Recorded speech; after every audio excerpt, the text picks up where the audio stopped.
Il n'y a rien que j'ai plus entendu dans la dernière année que crypto-monnaie. Crypto. Hey! Vous devriez investir en crypto. Bonjour, monsieur. How are you? Nicolas! On dirait que tout le monde achète des bitcoins, des Ethers, des Tether, des Dogecoin. Les autres, là... Et ceux qui en achètent ont l'air de faire tellement d'argent qu'on a l'impression de manquer quelque chose. Notre premier mois, on a fait 30 millions de dollars. Est-ce que ça fait du sens? Non! Sébastien! Nicolai! On dirait que tu voyages et que tu sais comme un terrible virus. Ça devrait pas dire tout. T'as l'impression de manquer quelque chose jusqu'à ce que t'entendes parler de quelqu'un qui a tout perdu. Everything I have is completely gone. Puis là, tu te dis, fiou, une chance, j'ai pas acheté ça. Sauf que là, ton chum te dit que son bitcoin vaut 58 000 $. Là, t'en veux un, là. Sauf que ça, c'était hier. Aujourd'hui, il vaut 5 000 $ de moins. Peut-être que l'an prochain, il va valoir 100 000. On le sait pas, on sait-tu? Il dort au gaz. Il est tôt, là. Moi, je pense qu'un bitcoin, dans le futur, ça va valoir 1, 2, 5, 10, 15, 20 millions. Who knows? Ce qu'on sait, par exemple, c'est que ceux qui aiment la crypto aiment la crypto. It's all going to zero against Bitcoin. Et qu'ils aiment ça. I got my Bitcoin pending. I love Bitcoin this much. How much do you love Bitcoin? Enough to slap your mama. Hélène, écoute-moi ça. Pour eux, c'est l'avenir. C'est une révolution. Crypto is the real weapon of mass destruction. Sauf que de l'autre bord, on a du monde qui dit que c'est une mode, une bulle, une arnaque même. It doesn't produce anything. It's a delusion. The combination of dementia and morality. Grow up and get a real job. Une utopie. On considère que par la monnaie, on va pouvoir changer le monde. Il faut qu'ils arrêtent avec ça. Alors, comment dire? J'hésite. Est-ce que j'en achète ou pas? Est-ce que je suis en train de manquer le bateau? Est-ce que c'est l'avenir de l'argent ou pas? Et pourquoi? En quelques années à peine, c'est quasiment devenu une religion. Bitcoin, c'est la vérité, c'est le seul chemin à suivre. Je le sais pas. Il y a juste une manière de le savoir. Il va tellement vite. Il va vite.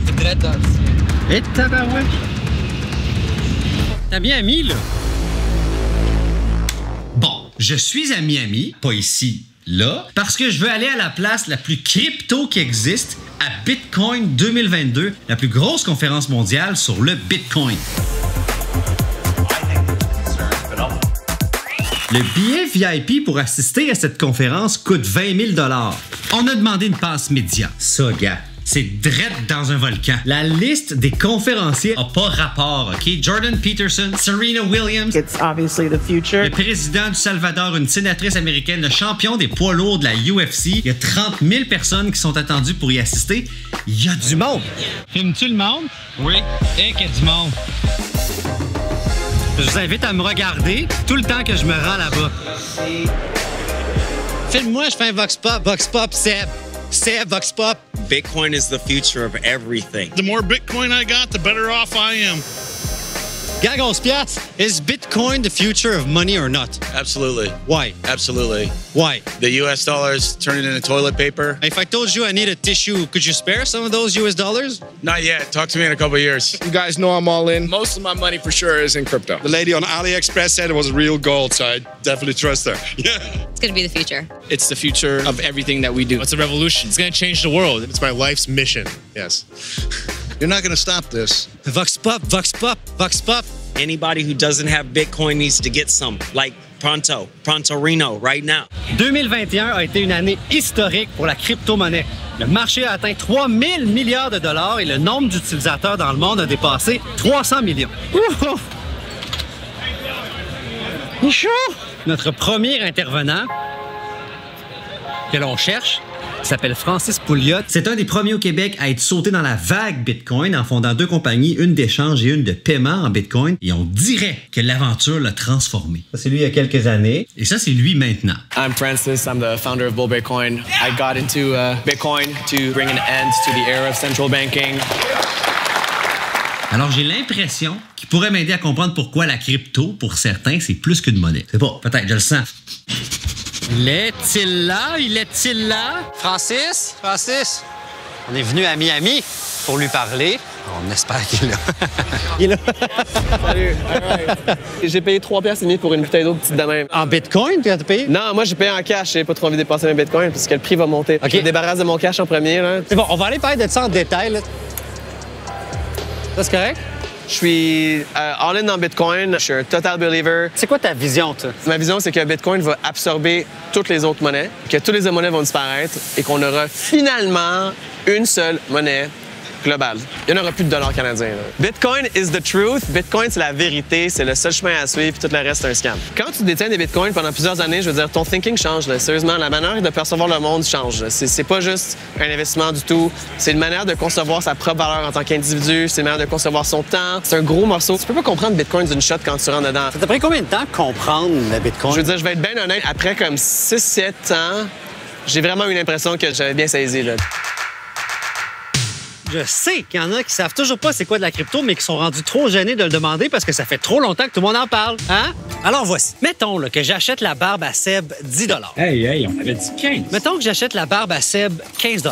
Je l'achète avec ma carte de crédit. Entre la compagnie qui fait la machine sur laquelle je tape ma carte de crédit, la compagnie de la carte de crédit, ma banque et la banque à Seb, tout le monde prend de l'argent et 2, mes données. Tout ça, juste pour que ça fasse moins 15 dans mon compte, plus 14,50 dans le compte à Seb. Comment ça, pas 15? Les frais, je viens de le dire! C'est surtout ça, le système bancaire, OK? Un gros registre avec des transactions. Plus ici, moins là. La crypto aussi, c'est un registre. C'est juste qu'il appartient pas aux banques. Il est partagé directement entre toutes les personnes qui participent au réseau de la crypto. Alors, le registre, il est partout en même temps puis il appartient à personne. C'est décentralisé. Le mot le plus populaire du moment. Wouh! À chaque fois qu'il y a une transaction, elle est inscrite dans un bloc de données cryptées, un touch shift, donc anonyme. Tu peux juste décoder avec une clé. C'est pour ça qu'on appelle ça de la crypto. OK. Et après ça, le bloc est inséré dans le registre à la chaîne des autres blocs de façon chronologique. C'est pour ça qu'on appelle ça la blockchain. La blockchain. OK. Donc, comme c'est décentralisé, personne ne devrait pouvoir contrôler ton argent et crypté, personne ne devrait pouvoir piquer tes données. C'est-tu pas beau, ça? Hey! Une mine de Bitcoin. Une mine de Bitcoin. Juste l'expression mine de crypto-monnaie, ça m'a plongé dans la plus grande perplexité. Comment c'est que c'est ça que des bitcoins, c'est fait dans des mines?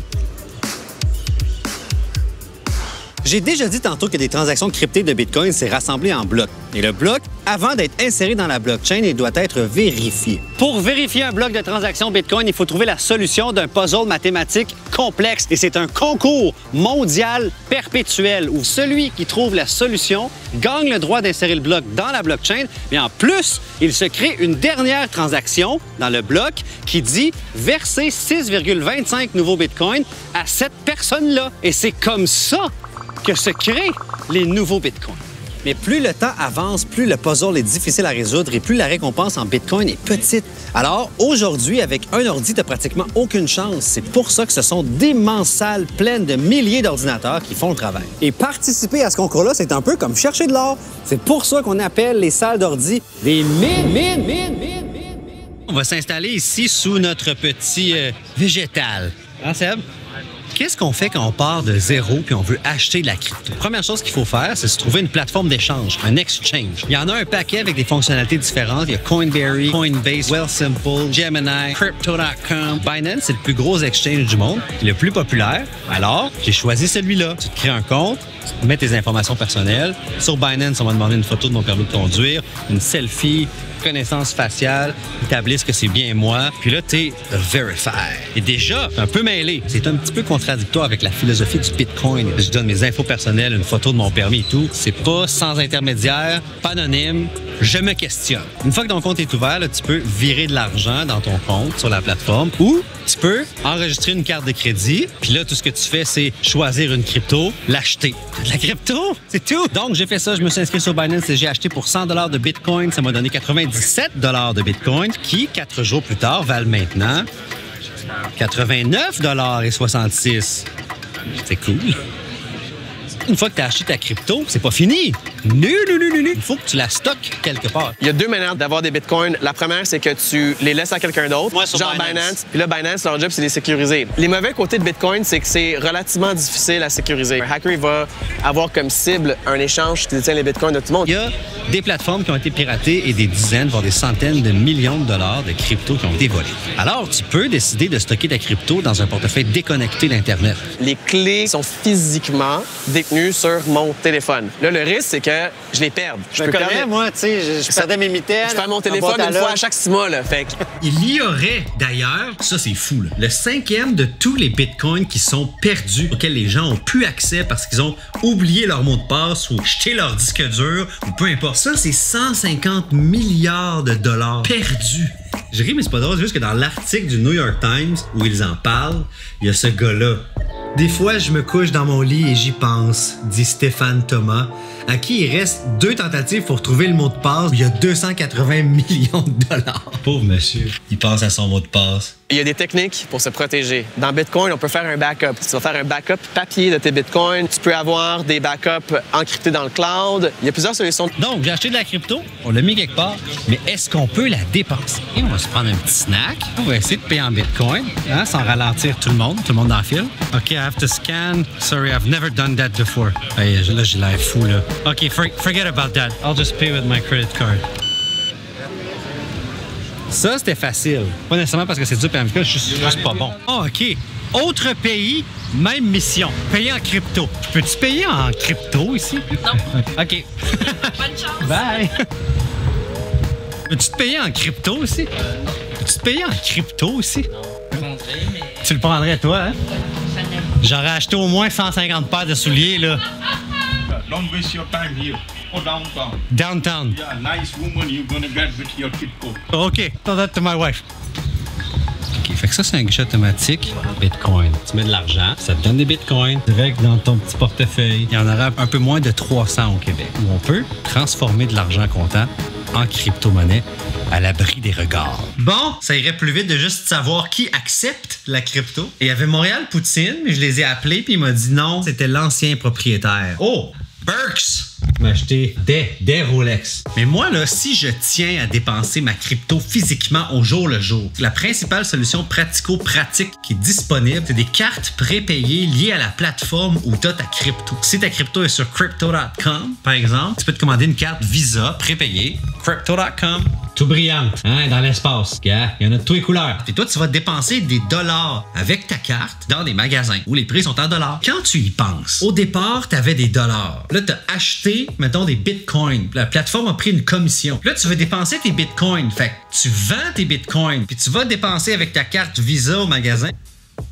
Tu sais, c'est des intermédiaires qui ont tes données et qui prennent une commission. Est-ce qu'on n'est pas en train de recréer les mêmes intermédiaires dont on voulait se débarrasser avec le vieux système? C'est un débat critique, oui, tu as absolument raison. Mais il y a comme une espèce de système de transition où est-ce que, oui, il y a beaucoup d'intermédiaires financiers, mais de passer par un intermédiaire dans Bitcoin, c'est un choix. Dans le système financier traditionnel, tu n'as juste pas le choix d'avoir des intermédiaires. T'sais, Bitcoin, c'est pas nécessairement fait pour payer des cafés. C'est pas ça le but principal de Bitcoin. Le but principal de Bitcoin, c'est de protéger son argent. Il y a une question qui me travaille. Ça me travaille.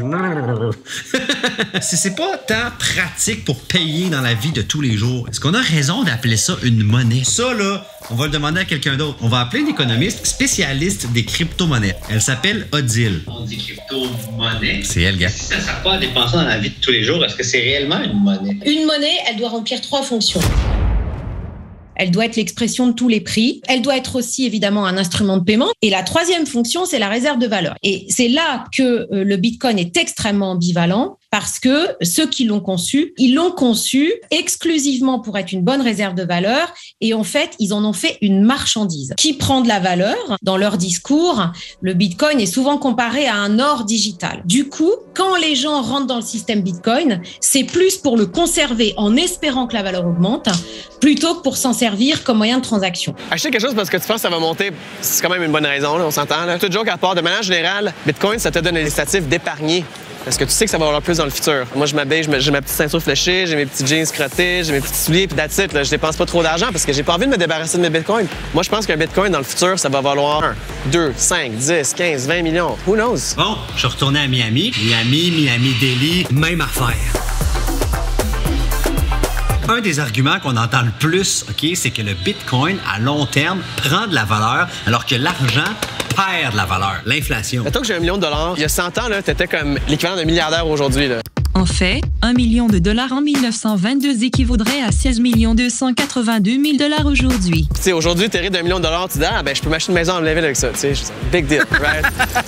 dont on entend beaucoup parler cette année au Canada parce qu'elle est à un niveau record depuis 30 ans. Et une des choses qui contribue à l'inflation, c'est quand on crée du nouvel argent. La Banque du Canada a le pouvoir de créer du nouvel argent. C'est pour le bien de l'économie, mais ça permet aussi de financer les activités du gouvernement, ce que critiquent énormément les supporters du Bitcoin parce que, entre autres, ça fait monter l'inflation. Moi, je valorise mon travail, je valorise mon temps. Plus que je valorise, je veux pouvoir le conserver dans une monnaie qui ne peut pas être dévaluée selon les bons vouloirs d'un bureaucrate ou d'un politicien. Sauf que tu n'es pas réellement à l'abri de l'inflation avec tes bitcoins. Petite craie, petit tableau, ces regards en coin des gens. J'ai laissé mon amour propre dans l'intro du premier épisode de Cobaye. Jamais retrouvé. OK. Donc, t'es pas réellement à l'abri de l'inflation avec tes bitcoins. En théorie, oui, parce que le nombre maximal de bitcoins est limité. Il n'y en aura jamais plus que 21 millions. Si l'offre est limitée que la demande augmente, la valeur devrait augmenter. En théorie. Sauf qu'en pratique, on vit pas dans un monde où le prix de ce qu'on achète est en bitcoin. Tous les prix ici sont en dollars. Alors, on doit toujours convertir nos bitcoins en dollars. Donc, si tu payes en dollars puis que l'épicerie coûte 6% de plus que l'an passé en dollars, ben tu payes 6% de plus que l'an passé comme tout le monde. Oui, si tes bitcoins prennent vraiment beaucoup de valeur. Si tes bitcoins ont fait x100 ou x1000, t'es vraiment enrichi. On pourrait dire que ça t'a compensé et que t'es moins perdant avec l'inflation. Mais si tes bitcoins ont perdu 50% de valeur, t'as perdu 50% de pouvoir d'achat en dollars. Puis si en plus de ça, tu payes l'épicerie 6% de plus que l'an passé, mais là, c'est bien pire que l'inflation. Voyez un peu la nuance? Une des choses qu'on reproche le plus à la crypto, c'est sa volatilité. Ça monte puis ça descend tout le temps. Comme ça, gars. La valeur monte, descend, monte, descend, monte. En novembre dernier, le Bitcoin a atteint 84 000 $. Mais 3 mois plus tard, il avait perdu la moitié de sa valeur. Il avait remonté de 10 000 avant qu'on tourne le topo à Miami. Il a retombé de 15 000 $ depuis qu'on a tourné le topo. Yeah, mon graphe. Donc, je vais appeler Fabien Major, planificateur financier. Mot de passe oublié. Hey, c'est une vraie farce, là. Lancez la réunion. Oh! Est-ce que c'est un bon investissement, la crypto-monnaie, du point de vue d'un planificateur financier? Si vous achetez des cryptos, c'est de la spéculation. Et c'est la même chose que vous rendre au casino. Combien vous voulez gagner au casino? Sky is the limit. Hein? Mais combien vous voulez perdre? Ah ben ça, c'est la question. T'as acheté de la crypto? J'ai suivi le conseil que je donne comme planificateur financier et je n'ai investi que la somme que je suis prêt à perdre. Et dans mon cas, c'est 70 000 $. Je l'ai fait avec des attentes à très long terme, genre 15 ans, 20 ans, en me disant, ouais, il est bien possible que ça prenne de valeur, mais si jamais ça tombe à zéro, ben c'est pas ça qui va m'empêcher de vivre et de prendre ma retraite un jour. Là. En 2013, j'étais invité à une couple d'émissions, puis il y avait un gars de Desjardins qui a dit, si tu investis dans Bitcoin, tu vas tout perdre. Bitcoin valait 100 $. Bitcoin is now up to $111. This is the highest that it's been. It's ridiculous. En 2014, le monde disait, si tu investis dans Bitcoin, tu vas tout perdre. Bitcoin valait 500 $. En 2015, 800 $. Ça valait 1000 $, 2000 $, 10 000 $. Là, ça vaut 50 000 $. Il y a bien du monde qui disent, si tu investis dans Bitcoin, tu risques de tout perdre. Comme, OK. Puis l'affaire aussi, la manière que je le vois, c'est tout perdre quoi? Si j'achète, mettons, un Bitcoin, puis le prix de Bitcoin baisse, j'ai encore un Bitcoin. J'ai perdu quoi? J'ai perdu un pouvoir d'achat relatif sur une petite période à court terme. On regarde le prix de Bitcoin, là, puis ça fait ça comme ça, right? Fait que c'est volatile, mais c'est volatile en montant. Le système monétaire est basé sur la confiance. Dans le cas du Bitcoin, c'est basé sur la confiance et aussi sur un gros hype que ça va prendre de la valeur. Mais quand on regarde un dollar, on n'a pas confiance que ça va prendre de la valeur. On a juste confiance qu'avec ça, on peut s'acheter des biens et vivre. Et la grande question, c'est est-ce que ça peut tomber à zéro n'importe quand? Oui, récemment, on a vu la crypto Luna, qui était classée parmi les 10 plus populaires au monde, perdre 99% de sa valeur en une semaine. Il y en a qui ont perdu beaucoup d'argent. Comme le Bitcoin, c'est la crypto la plus adoptée sur la planète, on peut considérer que c'est moins probable qu'il s'écroule complètement. Mais c'est pas impossible. Les projets de crypto qui échouent et qui perdent toute leur valeur, ça, c'est une chose. Mais il y a aussi beaucoup d'argent qui est perdu aux mains des fraudeurs qui trouvent en la crypto un terrain très fertile parce que c'est peu ou pas réglementé puis c'est très difficile à surveiller. En 2021 seulement, on estime qu'il y a eu 18 milliards de dollars qui ont été perdus dans des fraudes liées à la crypto. Yes, man. Qu'est-ce qui vient de se passer, man? Tu t'es fait frauder. J'étais sur YouTube en train de chercher du Viz. Je vois qu'il y a un live d'Elon Musk sur le Bitcoin. Hey, je vais t'envoyer l'adresse. Si tu regardes, c'est écrit pour participer, t'envoies des Bitcoins puis on te renvoie immédiatement 2 fois. Mon wallet est encore à 62$. Ah non, 24! Il me reste 24 piastres sur mon 100 piastres initial. Il y a tellement de fraude et il y a tellement de malveillance alentour des cryptos présentement. Si vous faites des transactions comme des gens ont fait dans le passé avec des organisations comme OneCoin, BitConnect, Centratech ou Quadriga CX, et votre argent disparaît complètement, vous n'avez pas de recours. Ça prend une autorité centrale qui est capable de dire aux gens, votre argent est protégé. Dans le cas d'une banque, on est capable de dire, si la banque fait faillite, j'ai 100 000 $ protégés, mais pas avec des organisations qui servent d'intermédiaires, qui sont camouflées souvent dans des paradis fiscaux. C'est un peu le Far West.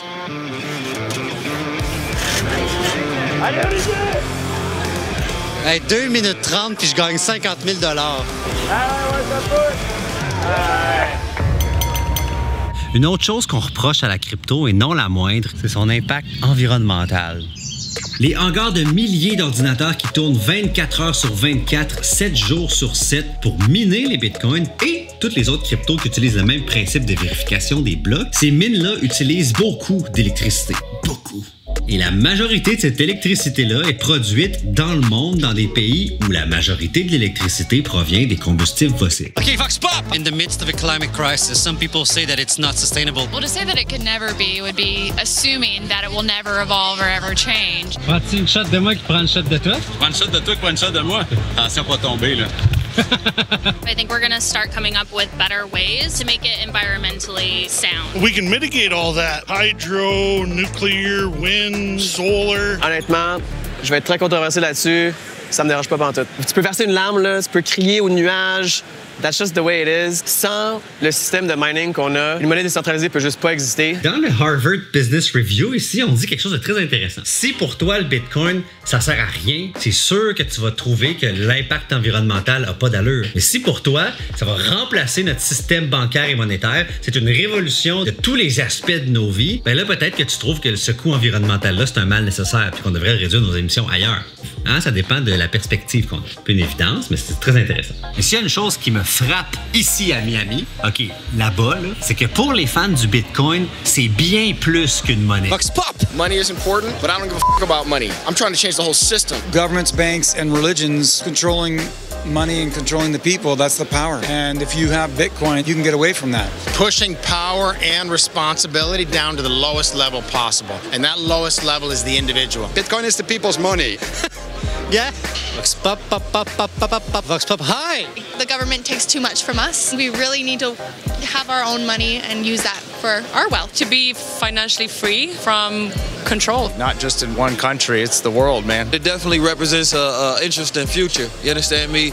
And a change of the guards, you understand me? And I'd love to see that happen. I'm staying into Bitcoin to take revenge on the governments and for what they did to us, and we will make them pay. C'est quoi la philosophie Bitcoin? Le premier principal, ce serait la liberté. Donc, la liberté de transaction, la liberté de pouvoir contrôler sa monnaie, l'indépendance, la responsabilité individuelle. Les valeurs Bitcoin, c'est des valeurs qui sont très libertariennes, là, de manière générale. On parle de l'échiquier politique à droite, là, donc des valeurs conservatrices. Toi, tout ce qui est contrôle, là, t'aimes pas ça? Moi, je pense que Bitcoin, c'est une technologie libératrice. If you're receiving Bitcoin as donation for your freedom movement and you're able to pay your lawyer with Bitcoin, to buy your supplies with Bitcoin, to do everything you want with Bitcoin, the government can't do anything. Yeah, They're so f***ed. T'as été visé par une ordonnance récemment. Ça, j'ai pas envie d'en parler. Tu veux pas en parler? Non. Ah, OK. Ouais. Je pensais qu'on s'en... Moi, évidemment, quand je parle de Bitcoin, je suis pas un porte-parole de Bitcoin. Je parle de ma propre perspective. Je suis dans la culture des maximalistes Bitcoin. On est très, très dogmatique. Il y a des gens qui vont être plus sociodémocrates là, de manière générale. Puis eux, l'aspect qui les intéresse de Bitcoin, c'est l'aspect anti-banque puis anti-Wall Street. Il faut savoir là, que le Bitcoin est né d'un mouvement de rébellion contre les banques. Comme toutes les autres cryptos sont nés en réaction au Bitcoin, mais vraiment, tout vient de là, d'une envie de faire tomber le système bancaire. Parce qu'en 2008, il y a eu la plus grosse crise financière récente, pendant laquelle il y a des millions de personnes qui ont perdu leur maison aux États-Unis. Et les experts s'entendent pour dire que c'est arrivé au moins en partie parce que certaines grandes banques ont agi de manière complètement irresponsable pour faire du profit. Alors, en pleine crise, il y a quelqu'un qui s'est pointé sur Internet avec un doc de 10 pages. Ça, pas ça, là. Ça, je l'ai imprimé. C'est ça, gars! Et là-dedans, il y avait une idée. Créer une monnaie à partir de rien, en ligne, à s'échanger virtuellement, sans banque. L'idée, c'est de faire un aux banques. Que le Bitcoin soit une contestation du système bancaire dans ses excès, etc. Moi, ça m'a énormément plu et je suis vraiment désolée de ce que c'est devenu. La finance a complètement absorbé le Bitcoin comme une classe d'actifs spéculatifs. Ceux qui ont conçu les antécédents du Bitcoin et le Bitcoin, à mon avis, ce n'étaient pas des économistes et ce n'étaient pas des théoriciens de la monnaie. On ne sait pas en fait si c'était un ou une économiste ou des théoriciens de la monnaie ou des jardiniers, une équipe de ringuettes, un homme orchestre. Gars, on le sait pas parce qu'on sait pas c'est qui a inventé le Bitcoin. Ça a été fait sous un pseudonyme, Satoshi Nakamoto. Gars, on sait pas c'est qui. Moins de 15 ans plus tard, un Bitcoin, ça vaut autour de 50 000 $. C'est en US. Il y a des milliers d'autres crypto-monnaies utilisées par des centaines de millions de personnes dans le monde. Et pendant que ça se passait, Satoshi Nakamoto, lui, il est parti. On n'a jamais su c'était qui. Après qu'il ait créé Bitcoin, il les a jamais vendus puis il les a jamais dépensés. Vraiment 200-300 000 Bitcoins, c'est 1 milliard de dollars ou... Non, c'est 10 millions de dollars. Je sais pas. En tout cas, c'est beaucoup, gars. C'est vraiment beaucoup d'argent. Prends-toi une note, on le calculera. 200 000 multipliés par 50 000 $ donne la somme de 10 milliards de dollars. Tout le monde en Bitcoin a un sentiment de gratitude incroyable que non seulement il a créé Bitcoin, mais il a sacrifié une richesse incalculable pour le principe que lui, il disait, regarde, moi, je veux pas que les gens puissent dire que c'est le créateur qui est parti avec le cash. Il a mis le code open source, il l'a donné à tout le monde, il a quitté son camp, plus besoin de moi, ciao, bye. Ciao, pao. Ciao, pao, puis disparu complètement. C'est comme le mythe fondateur. On a un mythe fondateur. Ça a l'air d'une religion. Il y a un aspect qui est très spirituel aussi à Bitcoin. C'est une révolution de l'esprit. Came out of nowhere. It's like how Jesus was born, a medical conception. They always see us as like a cult or something. It's not a religion, you know. If I want to have a religion, I can join some crazy cult. Well, sometimes it feels a bit weird, the old Bitcoin scene. I'm a believer. I'm a believer. I believe in it. Just wait and see. You'll regret it after if you don't join. Mais comment est-ce que ça se peut qu'une monnaie devienne la monnaie mondiale? Dans l'histoire, la monnaie bancaire a fini par supplanter la monnaie métallique, les pièces d'or, d'argent, etc. Pour que le Bitcoin devienne une monnaie mondiale, il faudrait déjà que le système bancaire dans toutes les nations s'effondre. Mais est-ce qu'il n'y a pas une barrière technologique à l'entrée? Je pense en Centrafrique, on vient d'adopter le Bitcoin comme monnaie légale, mais il y a une personne sur 10 qui a accès à Internet. C'est dans ce sens-là que c'est aussi une techno-utopie parce que ça a été pensé par des geeks, ce qui rebute beaucoup les gens quand même sur l'adoption du Bitcoin. Ils disent, ouh là là, mais il y a de l'informatique derrière tout ça. Alors déjà que je comprends rien à la monnaie, mais alors là, c'est encore pire. Et toi, tu rêves d'un monde totalement décentralisé. Puis je crois dur comme fer. Mais est-ce qu'on veut vraiment vivre dans un monde 100% décentralisé? Oui, on veut. Il n'y a aucun avantage à la centralisation. Ça, c'est une question absolument géniale. En fait, j'ai pas du tout la réponse tranchée. Mais est-ce qu'à un moment donné, il faut pas qu'il y ait un centre ou voilà, un leader? Il faut imposer certaines décisions qui relèvent du bien commun et du bien collectif. Il y a moyen de faire fonctionner les cryptos dans un monde avec une certaine forme de contrôle. On vit en société, on a besoin de payer des impôts pour continuer d'avoir des routes, des écoles, des hôpitaux. Mais je pense qu'on en est encore qu'au balbutiement et ces monnaies-là peuvent tout à fait être des formes monétaires à venir. On n'a pas vu 1 ou 2% de tout le potentiel de la blockchain. C'est fascinant, là. C'est vraiment l'avenir. Mieux vaut être préparé puis pas en avoir besoin que d'en avoir besoin puis pas savoir quoi faire, là. Au pire, c'est quoi? Tu vas perdre un petit peu de ton temps à apprendre. Tu sais, c'est une occasion d'apprendre plus sur la technologie. C'est une occasion de se renseigner sur la politique monétaire. Fait que, c'est quoi ton excuse? C'est vraiment une excuse de pas entrer dans Bitcoin? Bah là, je pourrais toujours en acheter. Vu qu'il a super dégringolé, là, c'est le moment d'en acheter, là. Bon! J'espère que ça va vous avoir aidé à vous faire une tête sur le sujet. Et pendant que vous vous abonnez à notre chaîne YouTube, votre humble cobaye se lance dans sa prochaine aventure. Là, je peux pas le dire. Fait que abonne-toi, puis attends, ça va être fou, là. Fais tes affaires, vac, puis m'amener. Wow! Et topo! OK, bye! You want me to spit it one time? Yeah. I'm having fun with making money. I'm a free guide singing. You see, I bring them on the DeFi kingdom. Ain't no telling where the price about to sit. I know I'm gonna make some people mad with what I'm about to spit. Compared to these, actually NFTs don't amount to shit. Ici Nicolas Femme, Radio-Canada, Montréal. Miami, excuse. Imbécile.